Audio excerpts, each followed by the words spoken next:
దుమ్ము మబ్బుల్లో నిండిన యుద్ధ భాగంలో వజ్రపు బాణాల వల్ల అశోక చక్రవర్తి బాధతో నిండి అమ్ములు పరవశించి పడిపోయిన సైనికులపై నిలబడి ఉన్నాడు.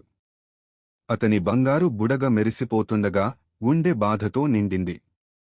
అతను మోకాళ్ల పైకెక్కి తన అస్త్రాన్ని పెట్టి వెనుక భాగంలో దైవిక కాంతి ప్రకాశిస్తుంది. విజయం నుండి దయకు మార్పుని సూచిస్తూ తెల్లని వస్త్రధారణలో అశోక బోధి చెట్టు క్రింద శాంతియుతంగా కూర్చున్నాడు. మృదువైన బంగారు కాంతిలో మునిగి ఉన్నాడు. అతని మూసిన కళ్లపై దివ్య జ్ఞానం తడుచుకుంటుంది.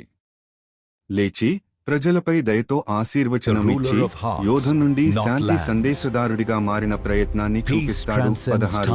16 యుద్ధభూమి మృగీమయంగా మారి ఆలయాలు, చిరునవ్వులు మరియు శాంతియుత ఆకాశంలో పక్షులు ఎగురుతున్న దృశ్యాలతో మారిపోతుంది.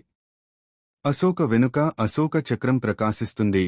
ధర్మం మరియు ఆధ్యాత్మిక బలం యొక్క చిహ్నంగా అశోక చక్రవర్తి శాసనాలు వెలిగే నేటి ఉదయంలో శిలాలపై ఉరకలేస్తున్నాయి.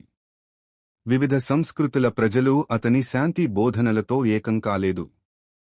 దృశ్యాలు ఆధునిక నగరానికి మారిపోతూ ఆకాశంలో అశోక చక్రం ప్రకాశిస్తుంది. చివరగా కనిపిస్తుంది నిజమైన విజయం అనేది సమయం, ప్రాంతాలు దాటి వచ్చే శాంతి.